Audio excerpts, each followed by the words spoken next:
Preparing to live stream the meeting. This is very cool. Why stay on this? They're going to see all of it. Done. Redirecting to the. Oh my goodness. Okay. So, this up, and I'm clicking to join.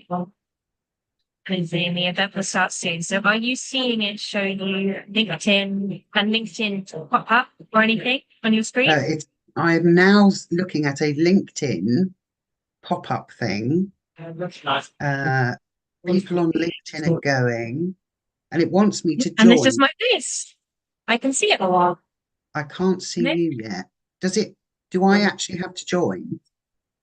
No, you don't. You're here. You are hosting. I am here. I'm also going to turn off my screen so it's without my face heavily. So all I can see at the moment is that it wants me to join that meeting. So I'm going to go back to Zoom. And then I should be able to. Okay, so now I can see that there is a custom live streaming service. This is so cool, everybody. This is my first time using this streaming service. And I'm very hopeful that it's now sharing and being recorded. Thank you to the brilliant Hannah, my daughter, for setting this up for me. Can you hear me clearly, Hannah? Yep, I can hear you clearly. I'm also going to mute myself because I think I have some background music. Yeah, there is a bit of background. Thank you. And I am simply going to sit and wait for people to join us. I'm going to make sure that I can access my slides, which I believe I can. Yes, I can. That's great. How exciting. So I'm very hopeful that some people will join us live today. If you're watching on Catch Up, I am going to mention a free guide that I've created at the end of the session. And the same thing will apply for you that will apply for people watching live, which is please email me if you would like a copy of the guide. And my email is Dinah, DINAH, at celebrantcoaching.com. And I'll be very happy to share the guide with you.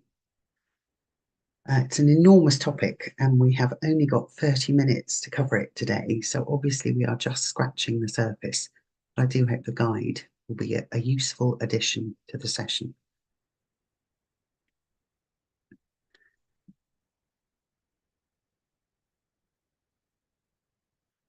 Oh, nice. Autumn has arrived in Wales and I am looking out my window at leaves that have gone every shade of yellows and orange and even some pinks and reds. It's just beautiful. I live in the most wonderful place. Very grateful. The other thing to point out to everybody, in case you are wondering what it is that we are joined in this meeting by Fireflies, which is a really clever note-taking app. Again, thank you to Hannah for recommending it.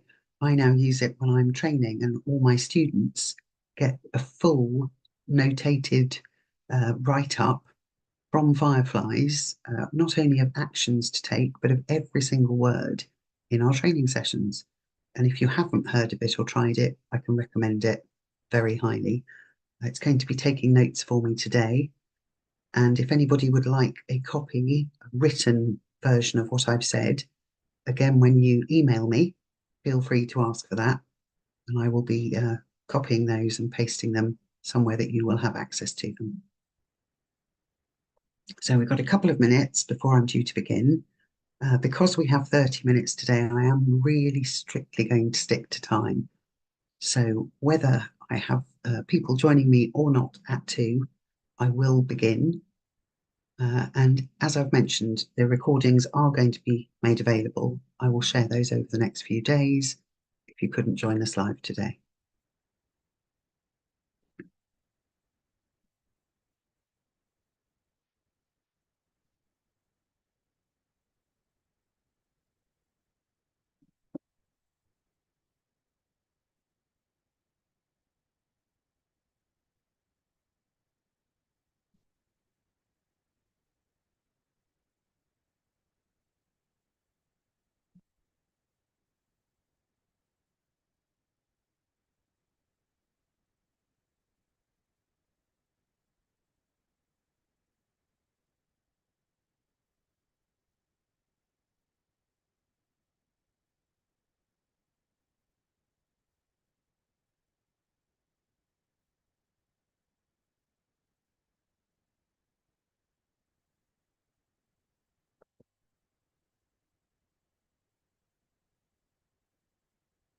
So do remember that we do have chat facilities in Zoom, and also if you're joining us live on LinkedIn.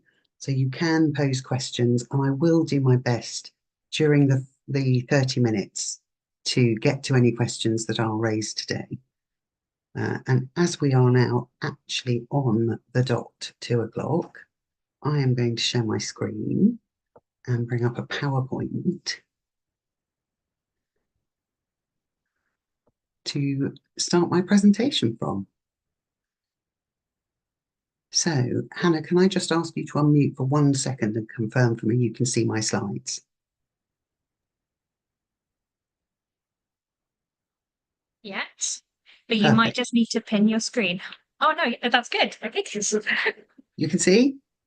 I can't see the slides as yet. Oh, so I've shared my screen in Zoom.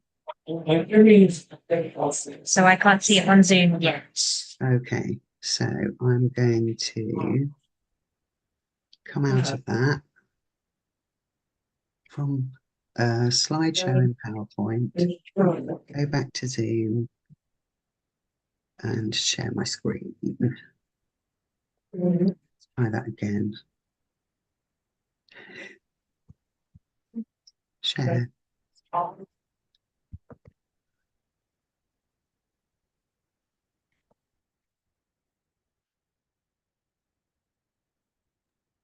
Oh, that looks better. Yeah. I can see them. Welcome and introduction. Thank you. That's terrific. So thank you for joining me, and thank you if you're joining us in catch up and watching the recording. It's my pleasure today to spend 30 minutes, which is no time at all, on such a massive subject, talking to you about how you can make your business more inclusive in the year ahead. And let's look at what we're going to cover today. If you are joining live, it would be lovely if you would pop a comment in and let me know where you're joining from.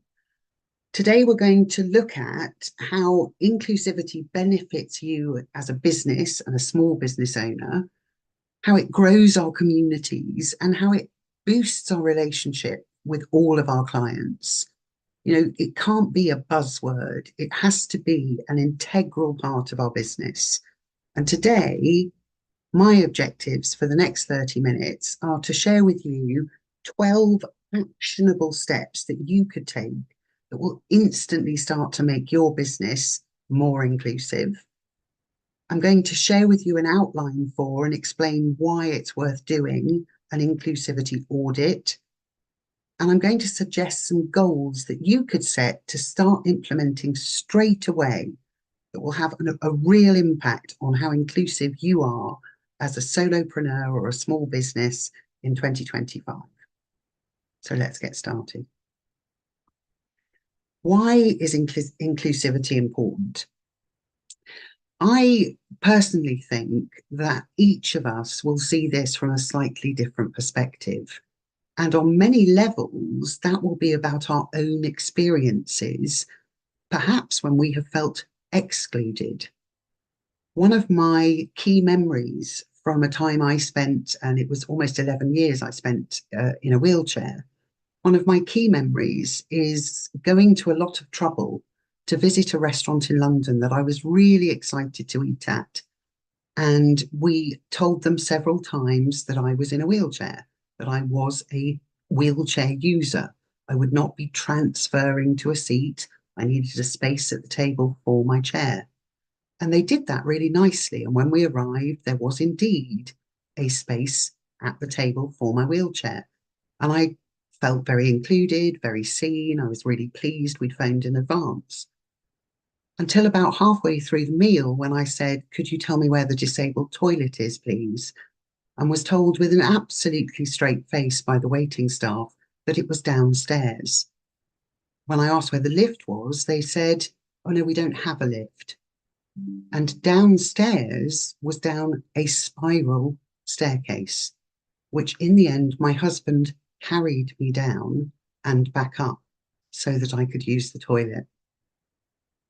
I know that now I am always incredibly aware that I'm making sure if I'm telling guests who are have any mobility issues, that we have picked somewhere that is accessible, I've actually made sure that the venue understand what that means so that they feel included. So we will each have a story that makes us aware of inclusivity and how it feels when it doesn't work. But I think it's essential for a few really key things. First and foremost, for me, actually, it's about having a positive social impact. If we're all being truly inclusive and making the effort all the time to do better, then I think those who naturally feel marginalised or discriminated against or excluded because of something about them that we decided was different, if we're doing that on a social level, we make change happen. Now, it's incredibly important as a small business owner to be doing this because we want our potential and new and ongoing clients to feel that we have seen them, that we have considered their needs and what we can do to make them feel included. And of course, when we're truly inclusive, when we're really embracing it, this does expand our market reach, and it does it in the most simple way. It does it by other people saying they walk the talk. It's not just a buzzword for them. They're genuinely an inclusive business. Now, I'm going to focus on 4 key areas today because we really do have very little time for such an enormous topic. So we're scratching the surface today. But I'm going to look at 4 key areas of your business where you can have a really simple, really quick impact on being more inclusive. I've split these into inclusive marketing, accessibility in services, inclusivity in our business practices, and inclusive client experiences. And I'm going to give you 12 things you can actually focus on and deal with today, starting today, 3 in each of those areas that I hope will make your time watching this session today worthwhile for you. So let's start with inclusive marketing. Marketing and sales and marketing were so often put together, and it's always struck me as a terrible idea. Having worked in an enormous marketing department for almost 14 years, I know that marketing needs to be as removed from your sales as it possibly can be.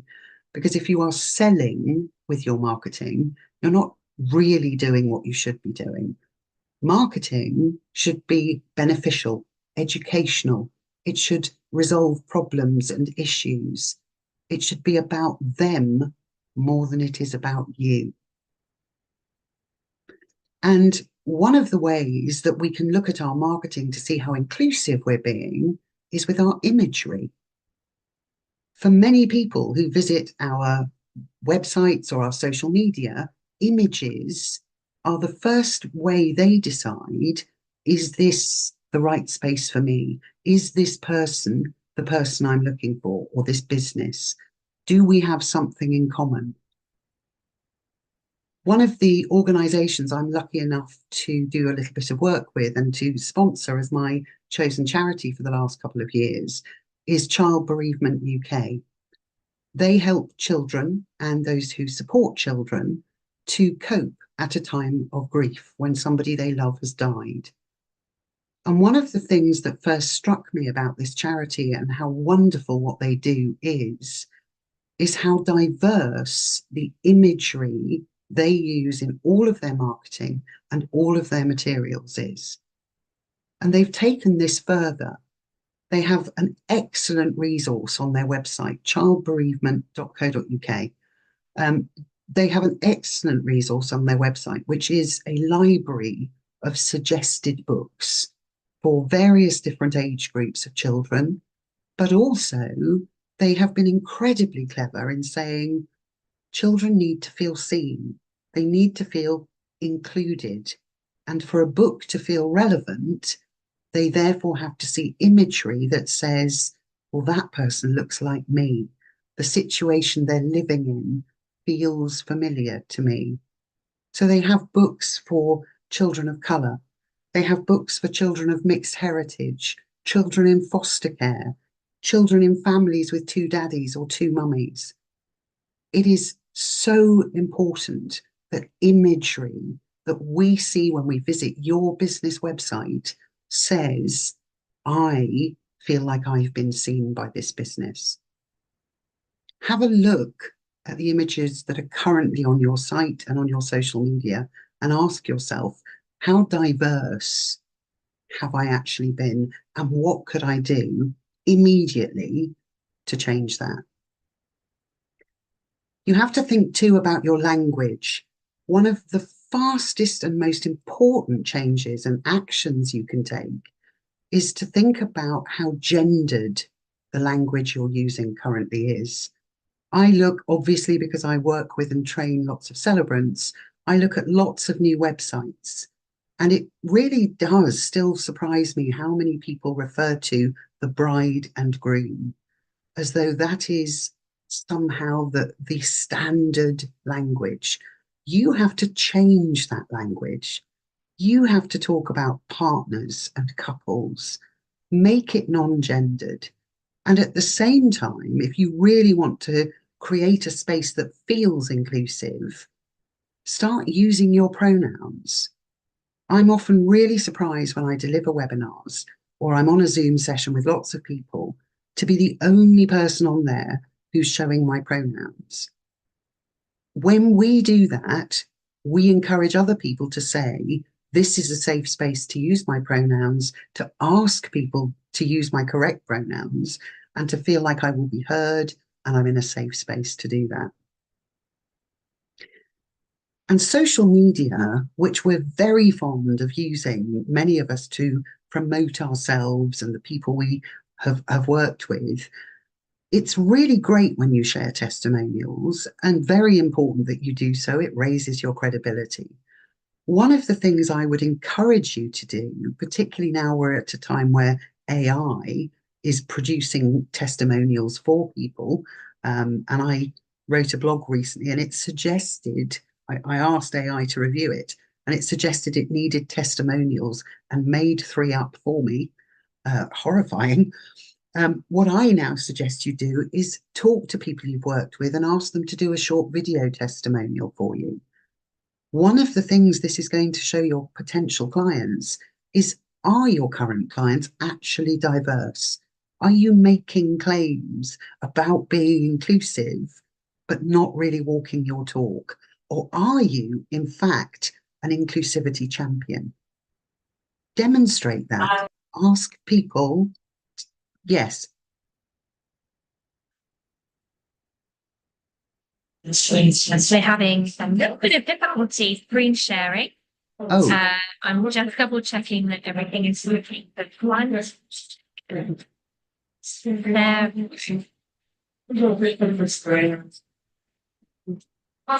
you're back. Sorry about the interruptions. no problem at all. Thank So you the for 12 telling me. actionable steps. Are we now on accessibility and services? We are. Fabulous. Thank you. So let's move on to looking at our accessibility in our services. And website accessibility is a really, really key thing that is incredibly important. It's one of the first ways that people are going to check us out. Maybe they've been recommended, maybe they've been told about us, they may even have found us on LinkedIn, but they're going to go and have a look at our website. And we need to stop making assumptions that we've nailed it. We need to actually find out whether we have. It's great that I think my website looks fabulous, but do I actually need to ask somebody who perhaps is dyslexic? Have I got the fonts right, the colours right? I was told by a student recently that the headings on certain of my pages was really hard for her to read. And it was such an easy fix. We looked at different fonts, different colours, and the following day she said, I've been on this morning, that's so much better. So who are you asking, is my website accessible? One of the things I'll share with you in the guide that you can ask me for at the end of the session is a couple of tools online that will do a free quick check for you and tell you, here are the things that need to be improved on your site. You know, one of the things we're all taught about with sharing images is to put text behind our images because it's good for our SEO. Well, actually, that originally, that box that asks for alt text had nothing to do with SEO.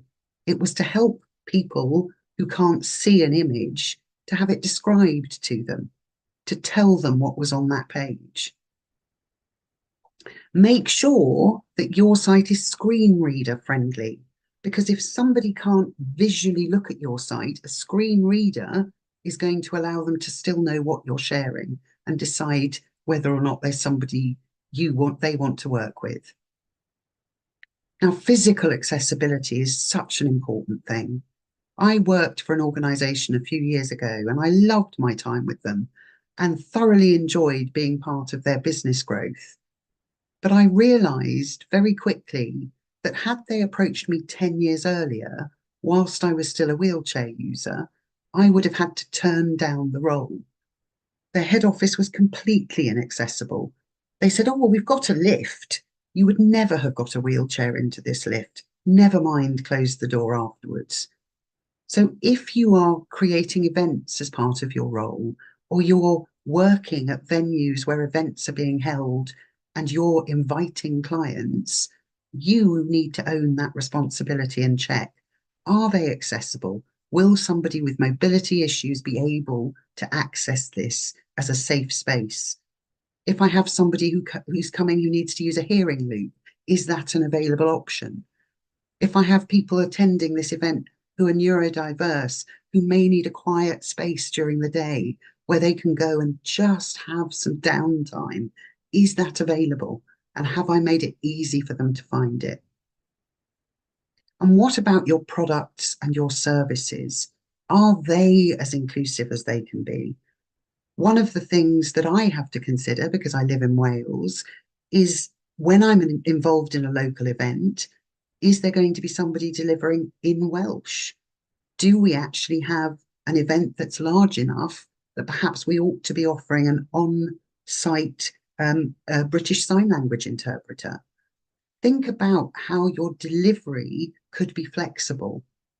I was really lucky a few years ago to be involved in an event, one of the very first, which was both in person and online. And everybody thought that was great because those people who couldn't get there for a long distance reason would benefit. But actually, it was also of enormous benefit to people with physical limitations or social anxiety. So consider those as options when you're genuinely trying to make your services accessible to all. Now, what about our business practices? How inclusive are we really being in the way we run our business? I recently attended a really excellent training on unconscious bias. It's something I would highly recommend. It's actually a free training, and I have shared the link to that in the guide that I'm going to share with you at the end. All of us have bias. We might believe we don't. Sometimes it is something we genuinely believe. No, that's not who I am. And then we will encounter a situation where suddenly we realize, oh my goodness, I do. I have a problem with you because of beliefs I have picked up over my life, habits, learned behavior. And we, as business owners and frankly, as responsible adults, have to challenge this behavior. We owe it to ourselves. And I really encourage you to look at taking some unconscious bias training.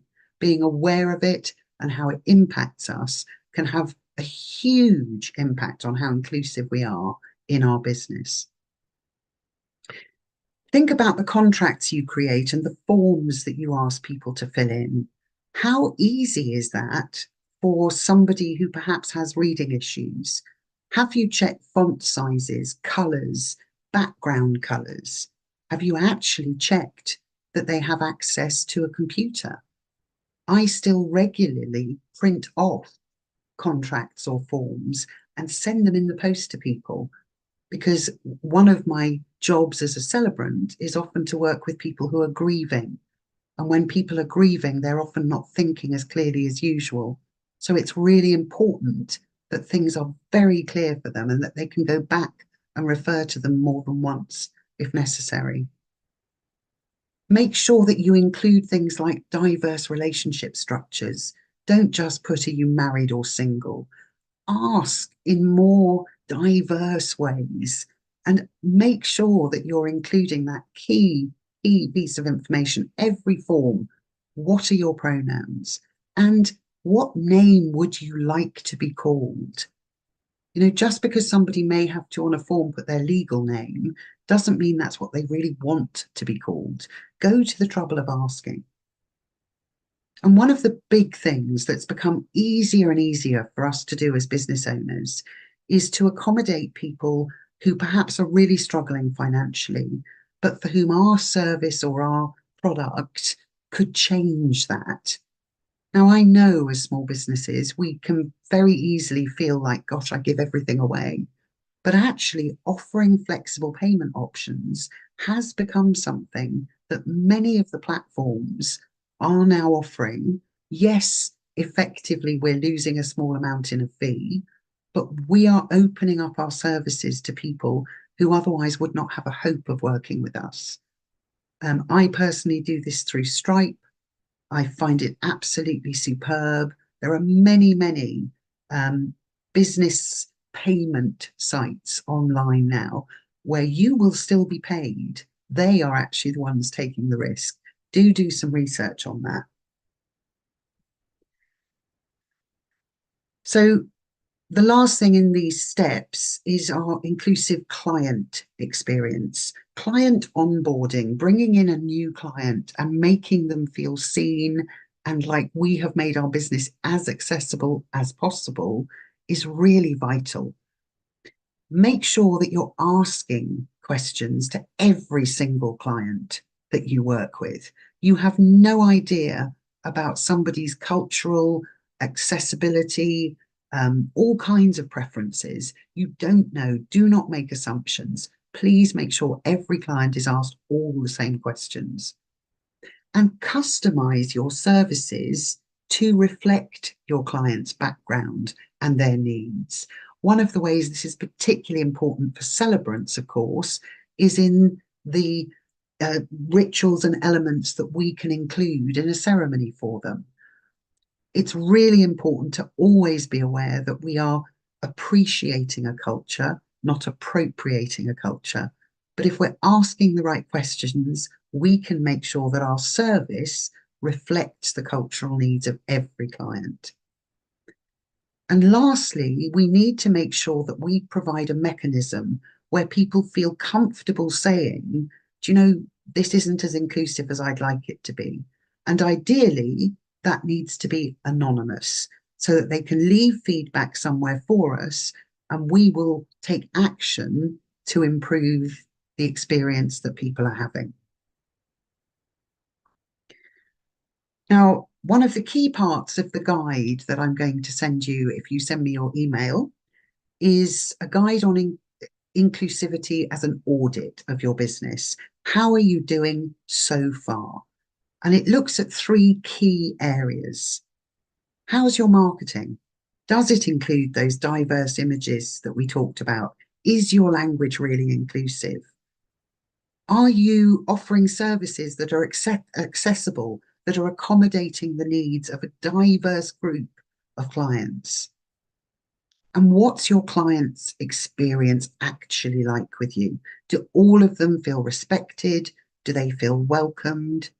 And do they feel like they've been seen?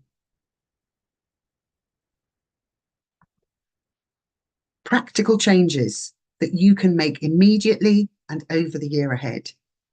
First thing that you can do, and I really would encourage you to do this in the week ahead, take a look at your website and update the language. Does it feel inclusive or does it feel a little bit dated? Share one diverse testimonial by the end of this month. That's ideally going to be as a video, somebody talking about how they felt included in your business. And as I say, ideally, to demonstrate that you're not just talking about this, you're actually doing this. You're working with diverse clients across a range of nationalities, abilities. Every single group is going to feel represented. And make your website accessibility compliant within the next 3 months. And again, there's a couple of links in my guide to really, really good places you can go to have a look to get an assessment of how accessible your site currently is. Now, over the year ahead, I would encourage you to make a real commitment to being a more inclusive business. And one of the ways you can do that is to decide you're going to collaborate with a diverse group of suppliers. Perhaps there are certain communities in your area that you feel are really underrepresented. Well, that would be a great place to start. Actively seek out those businesses and collaborate together on projects. Hold a focus group for an underrepresented group, a focus group that's really relevant, that's going to have questions or issues that perhaps they don't normally feel are covered or dealt with in the industry you're in. And perhaps make the commitment yourself to attend that unconscious bias training or to go on a program to learn more about inclusivity. So the last thing I'm going to say, because we have literally about 3 minutes left, is do take me up on my offer of this audit checklist and the guide.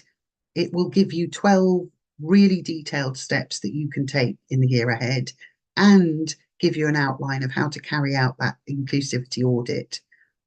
And I'd love you on LinkedIn to share with me what you're changing. What are you going to commit to doing in 2025 to make your business more inclusive? And you could do that using the hashtag #InclusiveBusiness2025. And if you give me a mention, I will absolutely engage with you on your post. Inclusivity really is a journey. We're learning all the time. And I have spent probably the best part of the last year teaching myself, learning myself as much as I can on this topic, because I've recently introduced a new module of training for my celebrants. And the first thing I realized was no matter how much I read and how much I study, I'm always going to be learning more in this area. I really hope that you have found this a useful 30 minutes of your time. And if you're going to make a commitment to make some changes to be more inclusive next year, please do share them with me. Thank you all so much for joining me.